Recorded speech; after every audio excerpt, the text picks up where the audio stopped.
Hey there, it's Morna, and I thought it would be interesting to make a video that looks at all the different aspects that relate to the design of one product. And so in this video, we're going to be looking at this product, which is called Pulp Storage by Midori. It's something that I recently picked up on holiday in Barcelona, and it's a pretty interesting little product. So stick around.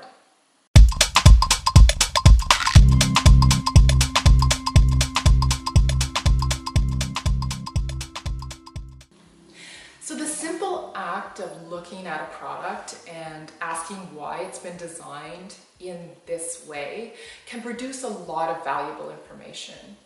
Whether you are a student of design or a seasoned designer, every time we look at and question a product design, there's things to be learned. In this video, we're going to be looking closely at functionality, parts, form, materials, appearance, and overall quality. If you find this video helpful and want to see more like it, let me know by either liking the video or leaving me a comment. So let's start with functionality. Pulp Storage functions as a small storage box or pencil case. It is stackable, so if you buy multiples, they can be stored on top of each other. It also has a removable lid that locks in place with an elastic. Now with functionality, whenever I'm designing a product, I always think about where the product is used and where it is stored, because a lot of times these places are different. For example, a vacuum cleaner is used around the house and then it's stored in a closet. In the case of pulp storage, it could be used and stored in many places, such as your desk, a shelf, in a bag. So when we're looking at the design, we should ask ourselves, how does the design respond to these different situations? In situations where you might want easy access to the contents, for example, on your desk, the elastic can be stored in the channel on the bottom surface, leaving the lid easily accessible. In situations where it needs to be locked, like in a bag, the elastic can be brought over the lid to lock it in place. So let's talk about parts. The act of listing off a bunch of parts may seem kind of trivial, but it's actually really important. As product designers, we need to acknowledge all the parts in an assembly because each part has a purpose. When you list all the parts, you can start to see how each of the parts plays a role in the overall design. In the case of pulp storage, the parts are the main container, a lid, an elastic, two pairs of eyelets. It appears like one half of the eyelet has a kind of mushroom head-like feature and the other half is like a ring. So these eyelets kind of snap in on either side of the main container.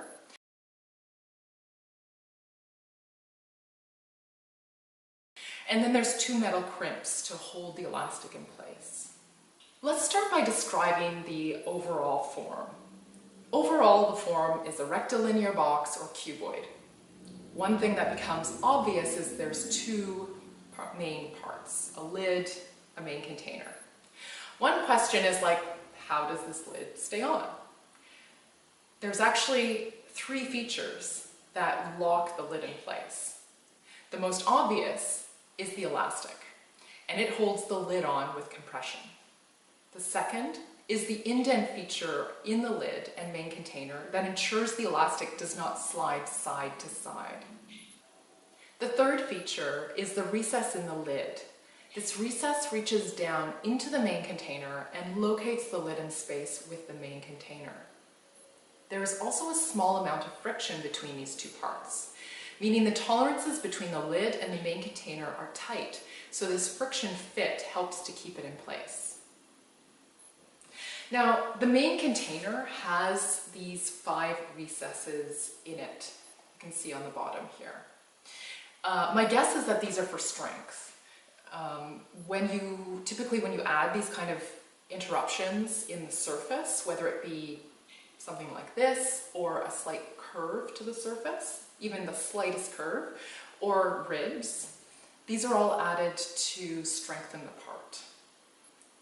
Now, the lid doesn't have these repeated recesses, but it does have one recess throughout the whole thing, and that gives it strength. So you could say that this recess in the lid actually serves two functions. It strengthens the part, but it also locates the lid into the main compartment, or main container.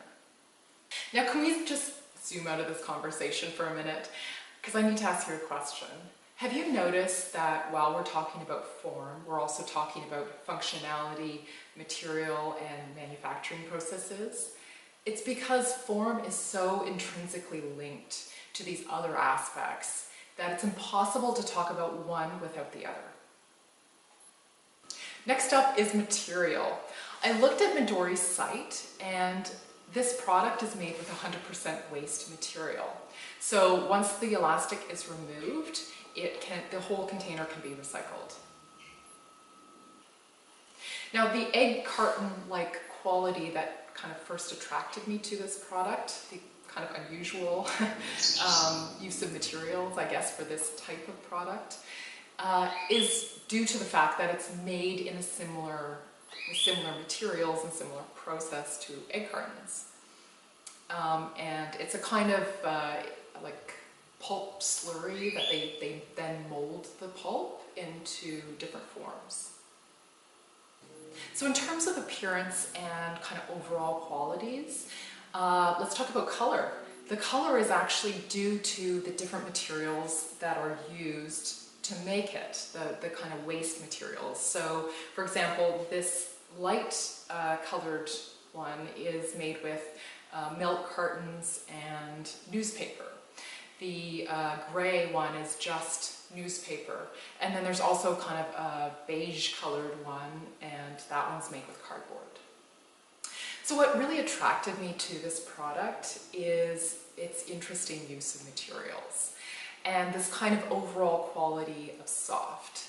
And this quality of soft is like really consistent throughout the whole product.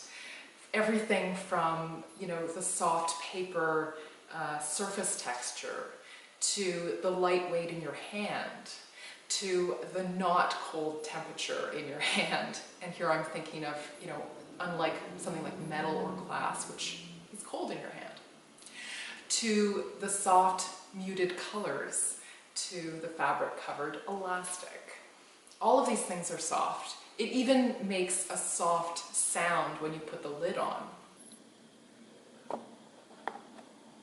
And here I'm thinking in contrast to something like a living hinge, which is made out of plastic, or a zipper. You know, those sounds are more kind of jarring and snappy, whereas this is just this really soft sound.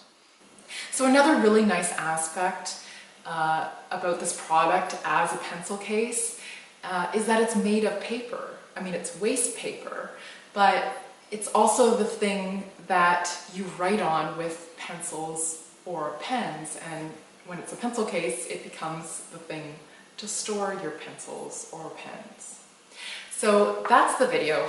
Hope you enjoyed it. Let me know in the comments, and we'll see you next time.